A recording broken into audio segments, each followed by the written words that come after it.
Okay, Tony, go ahead and introduce us. Good afternoon, everybody. My name is Tony Constand. And I'm sitting Edna Constand. Oh, I ruined it already. Start it again. It's just keep going. It's okay. go ahead. This is my. Sorry. Good afternoon. My name is Tony Constand, And I'm Edna Constand. and we are the Constants, members of Ascension for well over 40 years. Very happy to be here. Tell us how you first came to Ascension. What brought you here? I worked for Chrysler Financial Corporation at the time. I used to be the branch manager locally. I had a gentleman working in my office who happened to reside out in this neck of the town. Got to talking one day about churches. He said, "Oh, man," he said, I got a great new church for you. You got to come." I said, "Oh, is it Catholic?" "Oh, yeah, it's Catholic. It's more Catholic than Catholic." So that's how I got here first. And as soon as Edna transferred down with me, moving in the moving van, we became members. I think it was the first day we came. Right. And we've been here ever since. So it's worked out tremendously well. And we wanted to become involved. And first thing I did, went to the office and I got in touch with Helen Stamps, the secretary then, and asked if she needed any help. And I told her my credentials and she said, "Oh, I do." And so I started working for Helen as a volunteer. And then she hired me as her assistant, a paid position. And then Who was pastor at the time? Father French was the pastor at that time. So I go way back. And then Father French left and Father Bill Dale came in. And he asked me to be full-time secretary. And I had almost 40 years of being the secretary here, and I loved every minute of it. Okay. So describe that early parish community. I mean, it's been said that Ascension has a very unique character, especially then it did, compared to other parishes. Describe that for us then. I didn't hear the first part of that. The character of Ascension as a parish, that a lot of people said it's just very unique in the area. It was very unique. Describe that. There was no pews. You had just little folding chairs to sit on. No statues? No statues, No no cross. Well, yeah, there was a cross carried in. Just carried in. And the people were very friendly. Everybody wanted to build up a community, and that was wonderful for us. I think of it as a little dynamo, a little generator starting. Because everybody, well, first of all, it was a young parish, brand new. A lot of the people in Kempsville were very, very young, happily married couples, we hope, with a lot of children. And it was like a dynamo starting because the excitement was there. You could be here on a Saturday morning and you'd have a gang of families around just cleaning the place, getting it ready for Saturday night mass. And that's what we did, on Sunday. right? Yep. Every week a family had to come in from a community to help clean the church.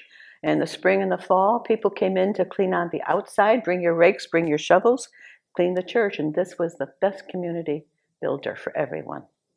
I also the construction crew too. I was just going to get into that. God, you're terrific. That's probably one of the biggest things that happened as far as the men were concerned. The men in the parish. We had a gentleman by the name of Norb Kurzak. Everybody remembers him. He was our business manager at the time.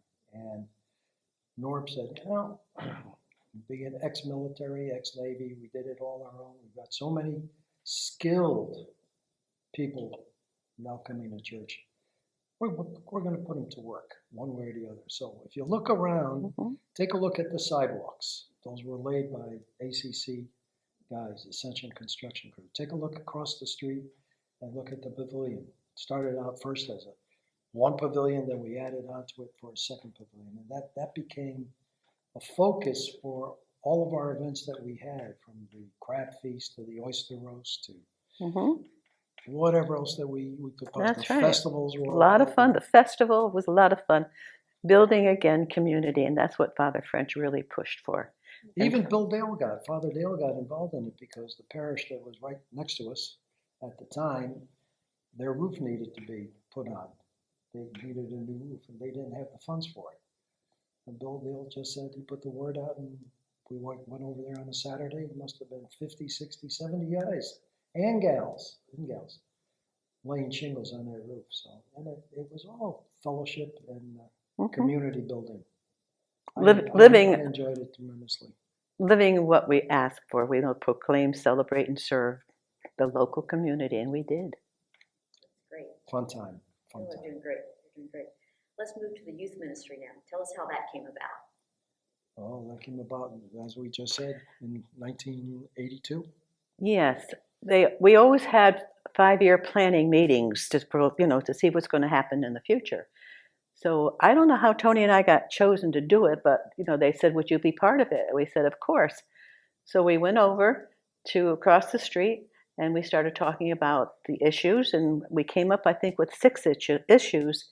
And Father Dale, who was our associate at the time, said, "Oh," he said, "that's it, we're finished."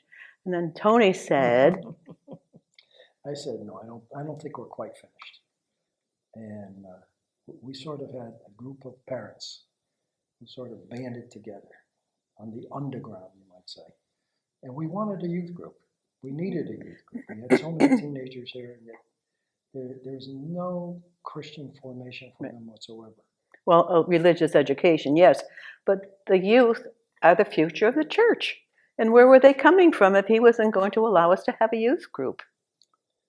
So as the meeting progressed and we finally got around to the 3rd day of it, they were putting things on, naturally, poster boards. Vote for this, vote for that. This is critical. This is not critical. Let's mark this out, and etc. And we had the youth group up there. Form a youth group. Mm-hmm. That's all it said. Form a youth group. And then we took a vote on it, and it was successful. And I'm not sure that it sort of pleased our pastor at the time. right? Father French was one. That's okay. But That's he all right. was a great guy. But unanimously, they voted for the youth group, and the YOA was born. And then you led it, right? You were leaders? That's basically by acclamation. Let's vote on it. So, But it was a great time. we had lots of help. The Religious Education Office helped us out. The diocese helped us out. Parents were wonderful. They came forward to help us, which was a really great thing. What were some of the things we did, Tony? Socially, I'll start with that one. Go ahead. We went to Lake Gaston on a long weekend trip, and we had a lot of parents come out to help with that. What did we do? We It's a had good thing that came out because we slept in pup tents. we had pup tents, right? We got that from It the was Navy base. fun. We came, we cooked, we did everything for 3 days. And boy, you're going to make me draw a blank right now, but I don't want to. No, don't forget about the Olympics. We did an Olympics with several of the Catholic parishes around. We did an Olympic, and we did it. It was in the summer days, so we had a triage set up in case anybody wasn't feeling well. And it was used. And then we had trophies at the end for the people who won from the different schools. That was good. We had a Halloween dance, invited all the Catholic youth groups from around, just to build the community within the community. And we did lots of services. What did you do with the kids for services, Tony? That was a good one. Oh boy, we just thought we would get together and build some items that you could sell, just to get money for the club itself, for the youth group. And we gathered together in our houses, and part of the toys was you had to fabricate them from pieces of wood, which was good, and then you had to construct it, put it together, construct it, paint it, and then sell it. Yeah. And they were items that you just push on an animal. Naturally, all the parents bought them, plus a few parishioners. But that was a way of getting the kids together and enjoying them. I keep calling them kids, but they weren't kids. In the religious end of it, we would go up to the Busch Gardens. They would have the diocese would have a Busch Gardens day. You go have fun at the end of the day. You would go to Mass. We did that. And Father Tom Iannucci, just plain Tom Iannucci at the time, was the leader of it. And what else did we do? We went, like we said, we went to Lake Gaston. And then the fun of some of the things that we did with the diocese was at the Chamberlain Hotel, Tony? Mm-hmm. And we would go there for the weekend and tell them one funny story, if you don't mind. No, It was very religious. Do you mind little funny stories? You can cut anything out you want to cut out. Funny stories. Go for it. You got to think of the Chamberlain as an old hotel. Everybody knows where it is, right past the tunnel. And they didn't have interior air conditioning. They had window units. Every room had a window unit. those are history now. And naturally, you don't think of it at the time being a leader or even the other parents being leaders. We sort of just got the boys on one floor and the girls on another floor because this was a diocesan thing. So other parishes were also involved.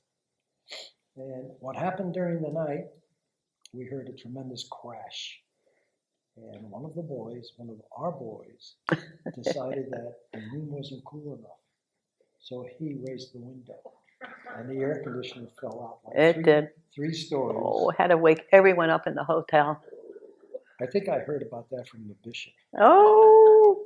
But it was funny at the time, but it wasn't really too funny. No, that's right.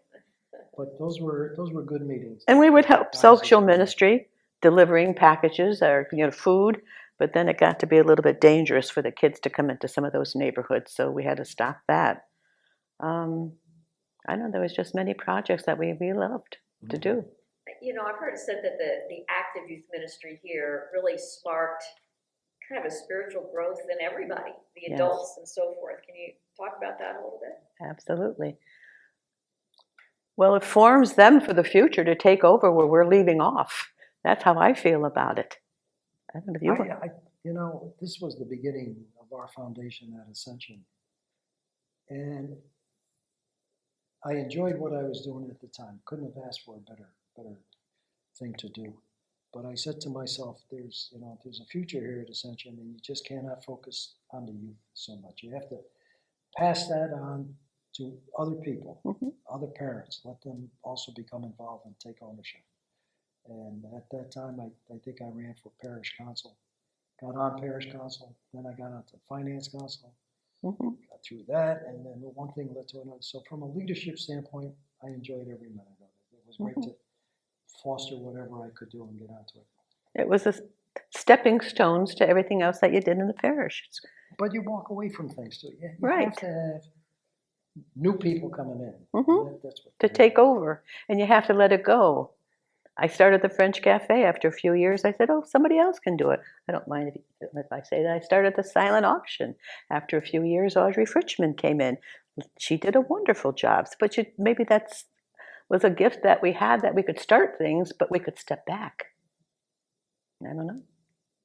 And it was nice to have our first president of the YOA become, guess who? Yeah. Father Tom. Father Tom Iannucci. It worked out well. We had some great kids. And we still do. And we had a wonderful staff here at Ascension and Religious Ed, and all the departments worked so well together. We really did.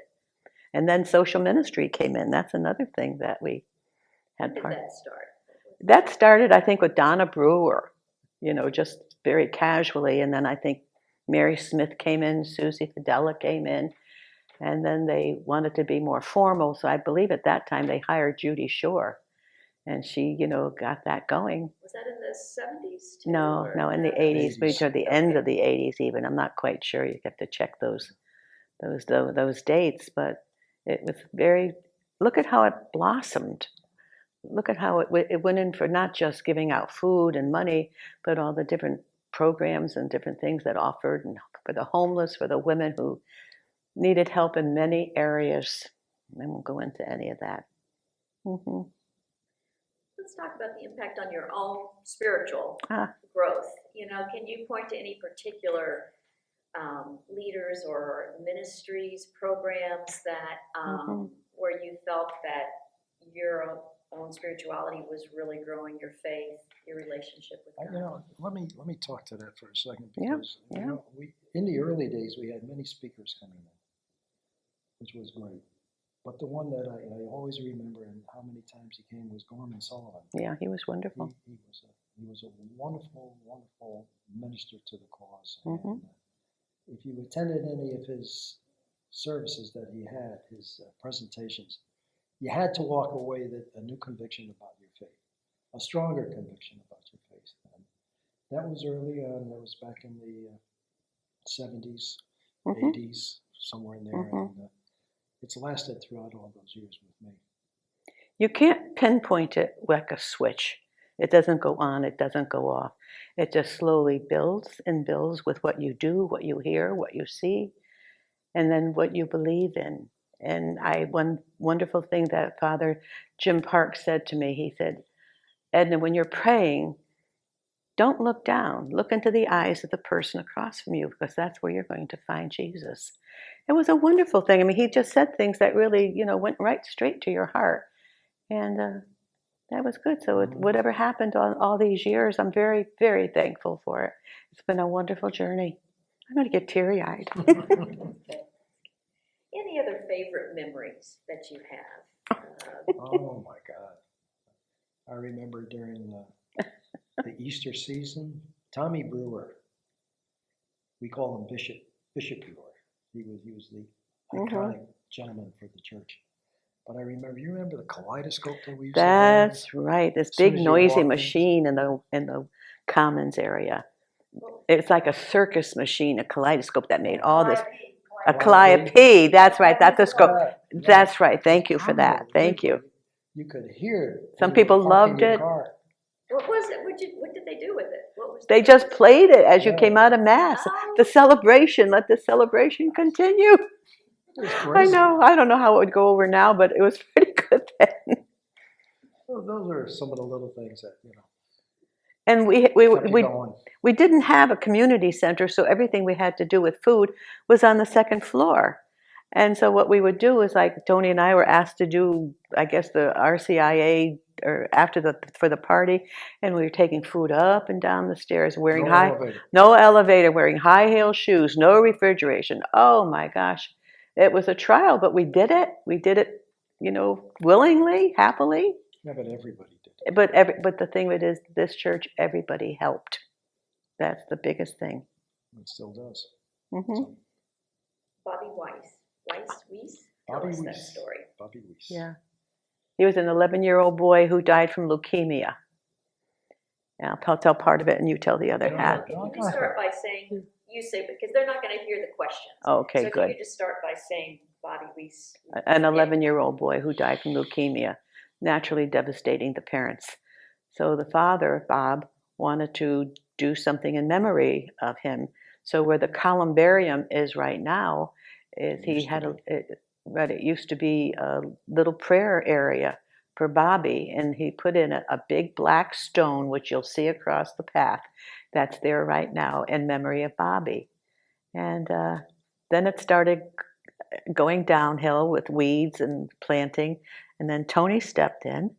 Yeah, we took over, and there was another gentleman at the time who was a member of the parish, Larry Rustler. Mm-hmm. He and his wife Shirley, and you just sort of see something. You can tell. Amy knows this more than anything, and you just jump in and clean it all up. But that little garden kept growing and growing. It was a fountain, and we expanded on it. It became, and the YOA helped to clean it. Yeah, it became more and more presentable, and then the columbarium was built. So there's still a little memorial for him out there. And I hope that they honor that black rock for Bobby. If you go in the columbarium now, you'll see something. I guess there's a little plaque that it's dedicated to Bobby, and he was the first inurnment there. Mm-hmm. Interesting. We were also talking about whether you want to talk a little bit about the shared space with the Jewish community and the Muslim community. Oh. God Almighty! And how that when did that start? When did that happen? It started with Bill Dale. I think so. It was wonderful. It was a wonderful experience. We learned from them. They learned from us. They participated in our functions. Like, if we were having an international dinner, they would come and they would cook. Made friends with so many of the people there. I think we're more familiar with Beth Averim, the Jewish portion of it, than Beth Averim. Yeah, that's the one I'm speaking to. There were two. So. I didn't know the first Jewish community that was in. I only knew Beth Averim. And I'm an honorary member. And it was good. It was a good relationship. How was it shared? I mean, did they use the space? What did they do? Friday nights they would use the space, and we didn't have crosses in there, any statues. So that worked well. They kept the I'm trying to think what they call. I can't think of it right now. The Ark? Torah? Where they keep the Torah? They would take the Torah home, but where it was placed, that would stay there all week. And if we had one cross or something in the worship center, they would take it out or cover it over for their service. Made many friends. How many years? 10 years they were with us. We taught them how to play bingo, so that's how they financed their church. It had an unfortunate ending. You can take this out. They didn't have enough money to continue on with their debt, the synagogue, so it was foreclosed by the bank. And that was very sad. But now Rabbi Zoberman meets over at Holy Apostles Church on a Friday evening. And we reconnected and just gave a hug. That little thing made Time magazine. Yes, we did. The sharing of space did? Mhm. We were the only, synagogue and church that met together, and it went into Time magazine. And what year was that? Oh boy, that's within that 10-year frame, but I'm not quite sure. Okay. I couldn't tell you. Yeah. Hard to pinpoint dates. Okay. That's good. How about the Muslim community? Do you remember how that came about? I think that was that Bill. No, I think that might have been Father Park. I'm not quite sure, but it wasn't long lived. It really wasn't, but it was kind of controversial, to tell you the truth, at the time. I I'm not familiar with. don't want to address that. Mhm. Anything else? First of all, do you all have questions? Something you want to go back to or expand upon or? I have a million questions, but you told some different stories. Yeah. You did. I worked for all 5 pastors and the deacons and the seminarians, everybody that came in, and we learned from each other. The 5 pastors all had their own gifts, and they were very willing to share them with all of us. And I loved all of them. I really did. I faithful to all of them. And that includes the associates? And all the associates, oh my God, of course, my gosh, Father Gallagher, Father Jay Wagner, Father Don LeMay. Keeps going. He was deacon here, then we went up to his ordination, and then he became Father Don LeMay. Oh, there's too many. I wish I could sit down, and just write them all down and just say thank you to all of them. Anything else that you think needs to be said? I'm trying to think what might have been what you read first that we didn't get recorded. Was there anything else? Yeah, let me just mention one thing about the YOA, what we did, or what was instrumental on their part. The center island Right, was, that's was good. all done by the YOA. It was nothing but a mound of dirt at the Wait a minute. time. The center island, when you walk out Oh, the but it front was- door, Okay. that island that's out there, It was just like a lot of weeds out Oh, there, that's all it was. and they wanted to perk it up, and they wanted to put a walkway to go back and forth, which Tom Iannucci did. So we built Yeah. two sidewalks going across, Hmm. and then we had a parishioner at the time who was part of the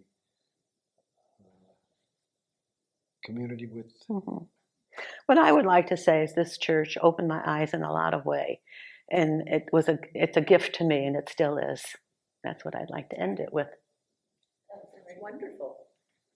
It's good. Now you're Go ahead. I started as a volunteer, and then after a couple of years, I was hired to be Helen's assistant. I was paid for it. What year was that? Don't ask me years, please. And then I was in my tennis career at the time, and I was out having a wonderful time playing leagues and tournaments and building up my friendship on that side, while I was still building up my religious side. And then one day I was asked by Father Bill Dale. He said, I sat down next to me in the office. He said, Edna, I'd like you to be full-time secretary. And I call Bill Dale my brother, and he calls me his sister now. We really do. We're very close. So anyways, all the girls were down to take a tennis lessons. They were doing lobs and overheads. And so when you're doing that, your arms are up in the air, your racket's up in the air. And all of a sudden, it was a blue sky, not a cloud in the sky. And all of a sudden, a bolt of lightning hit behind me on the court. It bounced. I heard it bounce. I heard it sizzle, and I smelled it. And I said, okay, God, that's it. I'm taking the job. And I swear to God, that was it. And the rest is history. And the rest is history. And I thank the people of Ascension so much for the offering of taking me on for all those years.